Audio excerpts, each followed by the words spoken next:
Hello, everybody. Happy Tuesday.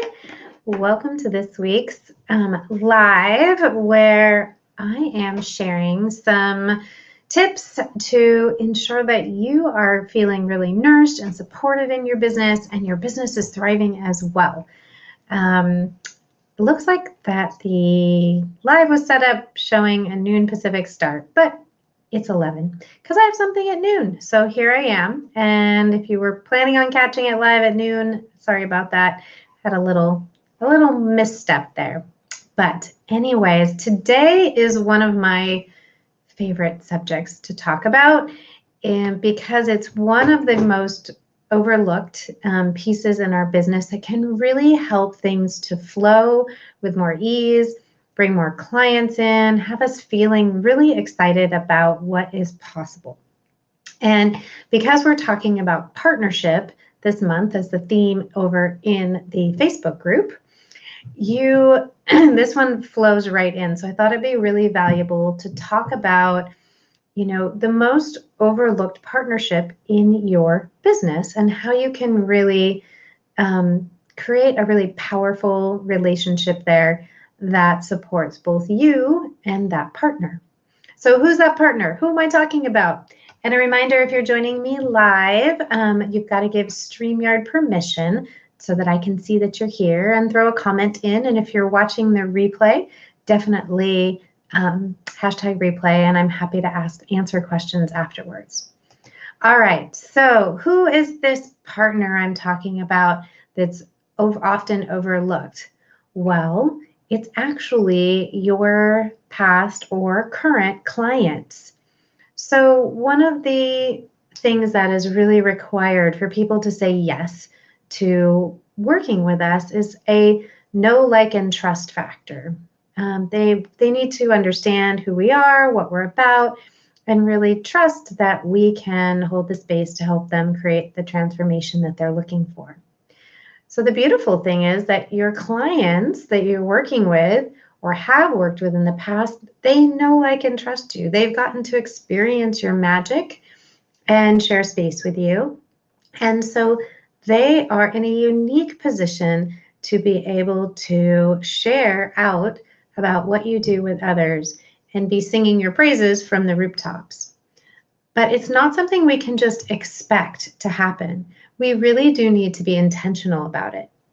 And it honestly begins at the very beginning of your relationship with your client, how you set up your client journey in terms of how you nurture that client through the process, not just the work you do, but all of the little things from beginning to end will allow you to foster this relationship where those referrals will become just a flow that happens. And when you share with someone who is a past client or current client about something exciting you have going on, they're generally really happy to share that out. Because you can market, you can do all the things it takes to bring in those, what I love to call 5-star clients. But that's when the real work starts. So, and sometimes we can work harder than we need to create that consistent flow of clients. So truly, referrals are the best form of new clients that you can get. And when it's done right, it's almost like having this beautiful 24/7 sales force working for you. People say, I can't afford to do those things. Well, you can partner with your clients, your current and past clients, and really help to get the word out that way about your services. So it makes all the difference in the world. And people will tell you, I've definitely consistently had a consistent flow of referrals into my business. And it's because that I'm really intentional about it. So what does that look like? And how do you step into that energy so that you are creating what I lovingly call a never-ending referral machine? So it's a system you can implement really easily, but like I said, it takes intention. So today I want to talk about 2 pieces of that process of the client journey that often get people either forget about or can get a little sticky for people. And I want to share with you a bit of a reframe around the sticky and a reminder around the to-do. So the first piece is that people forget to actually ask their clients for referrals, their past clients and current clients for referrals. And like I said, if they're enjoying the work that you're doing, if they've had a transformation, generally they are already probably singing your praises.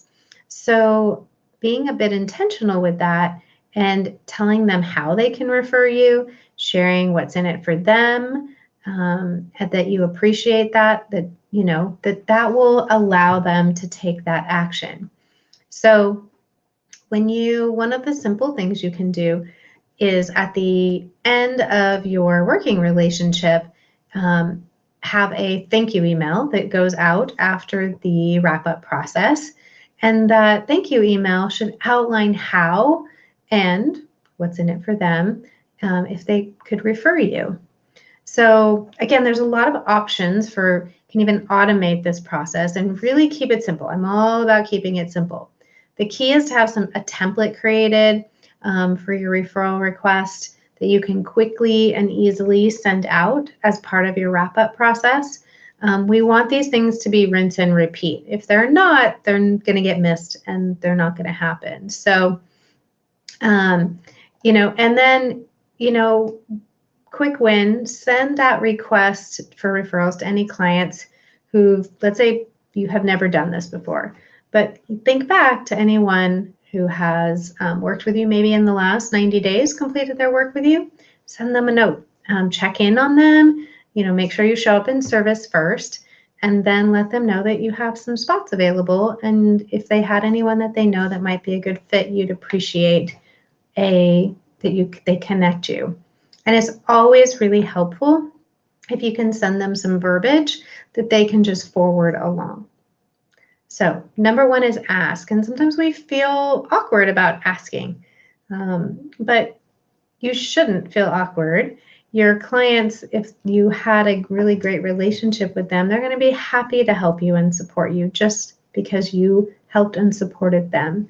So take that step, ask for the referral.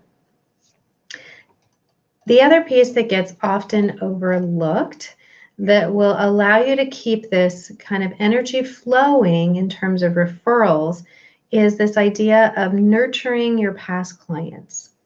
So it's really important to nurture your past clients just like you would nurture your potential clients. In fact, maybe even more important. So they already, like we talked about, know, like, and trust you. So we want to make sure they know what's going on in your world, that they know what offers you have available, and that if they do refer somebody to you, again, talk about what's in it for them. People are often motivated. Sometimes it's just out of the goodness of their heart, and that's probably more than 60-70% of people don't really need anything except thank you and gratitude. But sometimes, what is it that you might be able to share with them? Maybe it's a referral bonus. Maybe it's, something that you have in your cadre of templates or trainings or meditations that you can send to them as a thank you gift, or even just a thank you gift. So nurture those past clients. Create an email sequence that puts you in their inbox every once in a while. Provide them with some great reminders so that they can continue on the journey that you started with them. And then, remind them that you are really open to some referrals if they know anybody that would benefit.